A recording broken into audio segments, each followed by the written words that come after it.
I realize that a lot of our economic system, has a lot of flaws, that a lot of problems with it, like wage labor that's not particularly pleasant, that, the rich have the big gap between like rich and poor. But I mean, it's together now because there's been like increasing standards of living in America, and isn't that in one way like a justification for it, why it's still around, why capitalism, from my understanding, has triumphed and it's still strong? No, it's not. I don't think so. I mean, there was rising standards of living in slave societies. Slaves were much better off in the early 19th century than in the early 18th century. Is that an argument for slavery? Well, it's a terrible argument, I mean, any system, in fact, you could give that argument for Stalinism. There was very substantial economic growth in the Soviet Union. It's the second world, not the third. It was, until 1989, it was the second world, not the third world. Now it's back in the third world because it's undergoing capitalist reforms, something you're not allowed to say, incidentally, but if you read, you'll notice. They've had 10 years of capitalist reforms which have driven them right back into the third world where they came from, okay? But if you just look at it in terms of economic growth, it was reasonably successful. That's exactly what bothered Western leaders.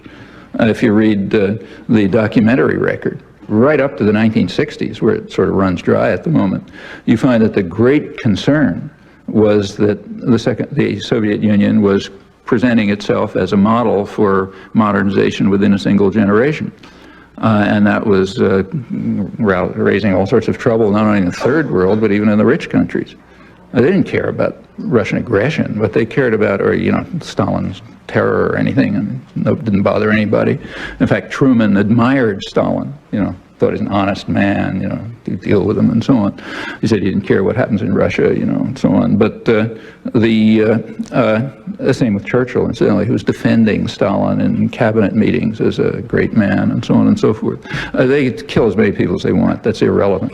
The problem was then they never expected them to be attacking anybody, but what they were afraid of was the economic growth, which was, especially in the third world, considered quite impressive. If this system is so bad and everything, why hasn't there been, excuse me? Our system? Our system. It's so bad, why hasn't there been greater movements to challenge it? Oh, it's been challenged all the time. I mean, for example, we have a very violent labor history.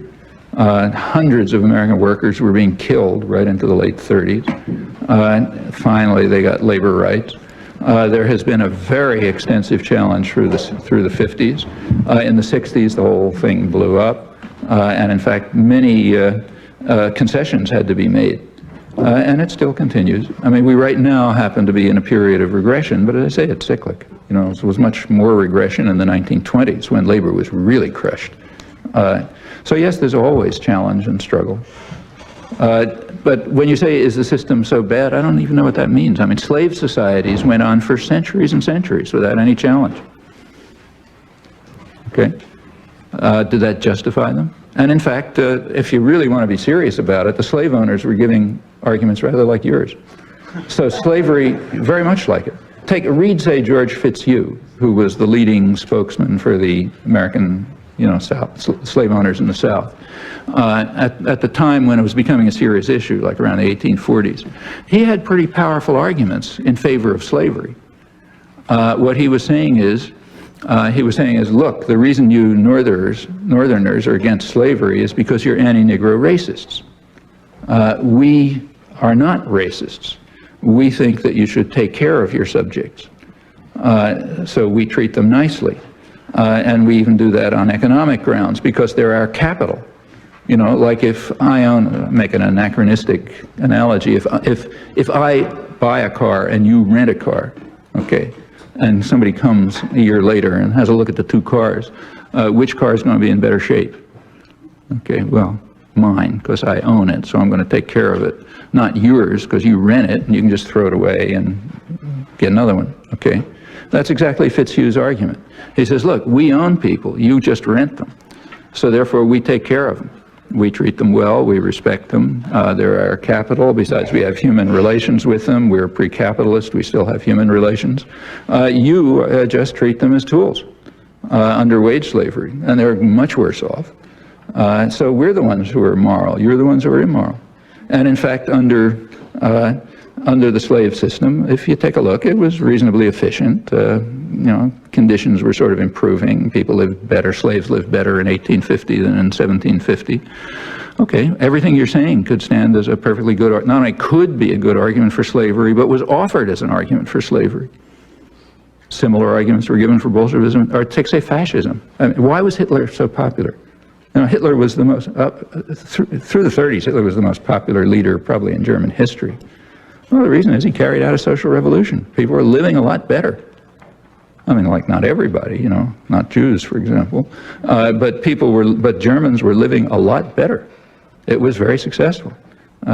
Hitler either understood or, figured out, or his advisors did, that large-scale state expenditures could rescue a morbid capital economy from destruction, pretty much what American business learned during the Second World War, and he was doing it. And it was, the economy was booming, people were better off, and so on. Is that an argument for fascism?